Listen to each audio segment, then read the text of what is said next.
Hello everyone, आज है 7 दिसंबर और आज इस वीडियो में हम बात करने जा रहे हैं आलोक इंडस्ट्रीज के बारे में।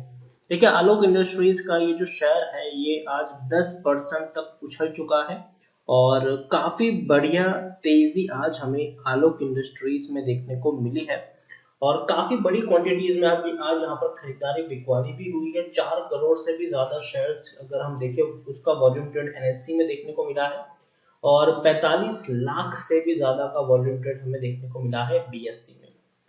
और 10% की रैली तो डेफिनेटली आज इसने लगाई है। पिछले कुछ दिनों से गिरावट में था ये शेयर, लेकिन आज एक तेजी से एक बढ़िया शुरुआत इसकी जरूर हुई है। वीडियो में हम बातचीत करेंगे कि आलोक इंडस्ट्रीज के शेयर में खरीदारी करने का सही मौका है कि नहीं और जिन्होंने खरीदारी की है उनको अब यहाँ पर क्या करना चाहिए।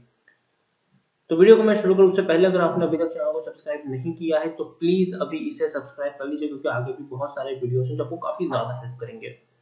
उसके साथ साथ अगर आपने अभी तक मेरे टेलीग्राम चैनल को सब्सक्राइब ना किया हो तो उसको भी सब्सक्राइब करना मत भूलिएगा, लिंक आपको डिस्क्रिप्शन में मिल जाएगा। तो चलिए बात करते हैं आलोक इंडस्ट्रीज की। 24 रुपए का शेयर है। पिछले एक महीने में अगर हम देखें तो 10% का ही ग्रोथ है। अच्छी खासी रैली थी, 25 रुपए से टूट कर नीचे आया था, 21 रुपए तक पहुंचा, लेकिन अब धीरे धीरे तेजी की तरफ आगे बढ़ रहा है और आज एक ही दिन में जो गिरावट थी उससे कई ज्यादा ऊपर ये शेयर अब आ चुका है। एक साल में 623% का ग्रोथ है। देखिए, ₹2.5 के आसपास ये शेयर ट्रेड हुआ करता था। बाद में कोविड ने वाकई में इस शेयर में जान फूंक दी, क्योंकि जहां बाकी बिजनेसेस कोरोना की वजह से बर्बाद हो रहे थे वहां आलोक इंडस्ट्रीज का जो बिजनेस है वो काफी बेहतर तरीके से चहक रहा था। क्योंकि हो ये रहा था कि टेक्सटाइल की ये कंपनी है, बिजनेस बर्बाद थे, तो इन्होंने क्या किया, हालांकि आलोक इंडस्ट्रीज की जो कंट्रोलिंग स्टेक है वो मुकेश अंबानी जी के पास है, रिलायंस इंडस्ट्री के पास इसकी कंट्रोलिंग स्टेक है। और पेंडेमिक को इन्होंने एक अपॉर्चुनिटी की तरह लिया और वहां पर इन्होंने जो पीपी किट है वो बनाना शुरू कर दिया। और पीपी किट की वैसे भी इंडिया में अगर हम देखें तो बहुत ज्यादा डिमांड थी कोरोना के टाइम पर, और इवन हम लोग बाहर से इंपोर्ट करते थे पीपी किट। तो अब यहाँ पर पीपी किट इन्होंने बनाना शुरू किया और एक के बाद एक बढ़िया ऑर्डर्स इनके पास आने चले गए। और शेयर ने बहुत ही कम वक्त में, आप देखिए, शेयर ने बहुत ही कम वक्त में 4 रुपए से भी कम प्राइस पे था और सीधा पहुंच गया 60 रुपए के आसपास। बाद में थोड़ी सी प्रॉफिट बुकिंग भी शुरू हुई, टूटा जरूर ये शेयर, फिर से बड़ी रैली की तरफ आगे बढ़ा, फिर से अब गिरा है और अब ऊपर उठने में वक्त इनको लग रहा है। पिछले 1.5 महीने से ये एक प्राइस रेंज, डेढ़ नहीं, पिछले काफी महीने से, अगर हम देखें 1.5 2 महीने से एक प्राइस रेंज में ये शेयर फंस चुका है। ऊपर नहीं उठ पा रहा है, 20-25 रुपए के बीच में ये फंसा हुआ है पिछले 2 महीने से। यहाँ पर एक और चीज देखें तो छोटा सा स्मॉल कैप शेयर है ये, 1640 करोड़ के आसपास का इसका मार्केट कैप है। लेकिन बहुत जल्दी इसके लेकर भी एक अच्छी अनाउंसमेंट आ सकती है। देखिए, हम सबको पता है कि हर साल एक सर्किट फिल्टर होता है यहाँ पर, और जो भी स्मॉल कैप है वो लार्ज कैप में भी जाते हैं और लार्ज सॉरी स्मॉल कैप है वो मिड कैप में भी जाते हैं, मिड कैप लार्ज कैप में भी जाते हैं। और यहाँ पर ऐसा भी देखने को मिला है कि कुछ कंपनियां अच्छे खासे लार्ज कैप से टूटकर मिड कैप में भी आ जाती है। तो यहाँ पर खबर ये है कि आलोक इंडस्ट्रीज, दीपक नाइट्रेट के अलावा और 9 ऐसे स्मॉल कैप शेयर हैं जो मिड कैप बन सकते हैं, जनवरी महीने में अनाउंस हो सकता है।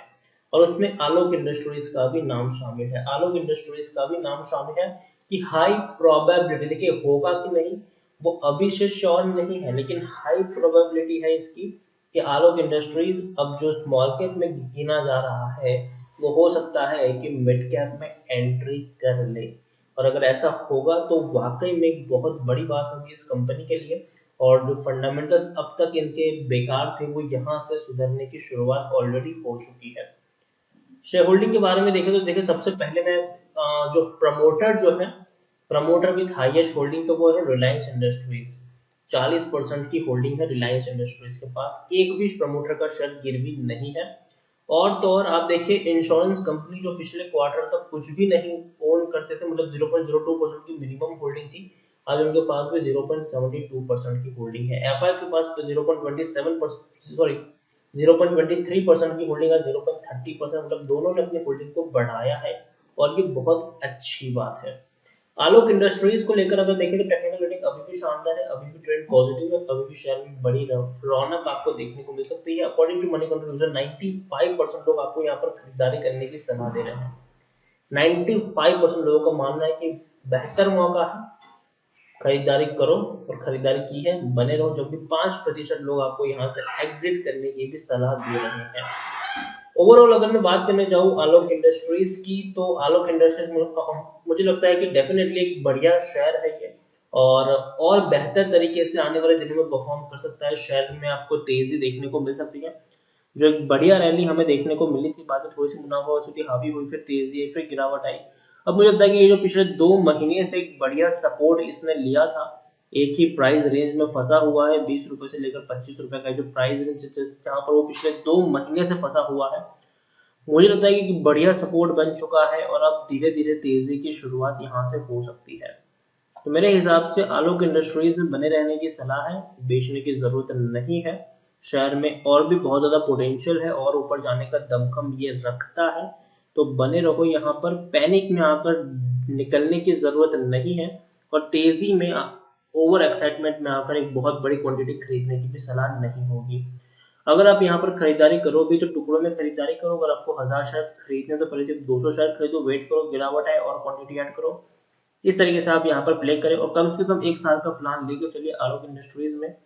डेफिनेटली एक नई जान लौटी है इस शेयर में, उसमें कोई शक नहीं है। लेकिन फिर भी अभी भी मुझे लगता है कि शेयर थोड़ा सा रिस्की है, लेकिन फिर भी एक रिस्क होने के बावजूद यहाँ पर एक बड़ा रिवॉर्ड भी छुपा हुआ है।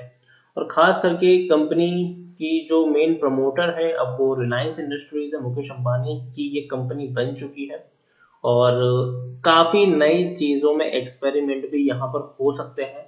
तो इसीलिए मेरी सलाह होगी कि बने रहिए यहाँ पर, डरने की जरूरत नहीं है आलोक इंडस्ट्रीज में। मैं कहूंगा कि लॉन्ग टर्म का पर्सपेक्टिव लेके चले, शॉर्ट टर्म का नहीं, लॉन्ग टर्म का। कम से कम 1 साल तक का निवेश का यहाँ पर प्लान बनाए। हो सकता है कि शेयर थोड़ा सा अप कर, थोड़ा सा 5 रुपए अप जाए तो 4 रुपए डाउन भी आ जाए, लेकिन लॉन्ग टर्म का अगर आपका पर्सपेक्टिव होगा यहाँ पर, तो जरूर आपको एक अच्छी और बड़ी रैली यहाँ पर देखने को मिल जाएगी। आलोक इंडस्ट्रीज अभी 24 पे ट्रेड कर रहे हैं, मुझे लगता है कि बहुत ही जल्दी 30 रुपए के आसपास शेयर आपको ट्रेड करता हुआ देखने को मिल जाएगा। तो इसीलिए बने रहे यहाँ पर, फ्रेश बाइंग भी करो। तो जैसे कि मैंने कहा, एक साथ एक ही प्राइस पर बहुत सारी क्वांटिटी खरीदने की गलती मत कर लेना। टुकड़ों में खरीदारी करो, ये सोच खरीदारी करो कि गिरावट आएगी तो आपके पास पैसा होना चाहिए एवरेजिंग करने के लिए। तो आलोक इंडस्ट्रीज अच्छी क्वालिटी का शेयर है, और धीरे धीरे जो बिजनेस है वो ट्रैक पे लौट रहा है। तो बने रहने की सलाह होगी, खरीदारी भी करो तो टुकड़ों में कर सकते हो। तो इसी तरह वीडियो को एंड करूंगा। अगर आपको वीडियो पसंद आया हो तो प्लीज इसे लाइक करें, शेयर करें। अगर आप चैनल पहली बार है तो प्लीज सब्सक्राइब करें, और आलोक इंडस्ट्रीज के बारे में आप क्या सोचते हैं वो भी आप मुझे कमेंट में लिखकर बता सकते हैं। Thank you.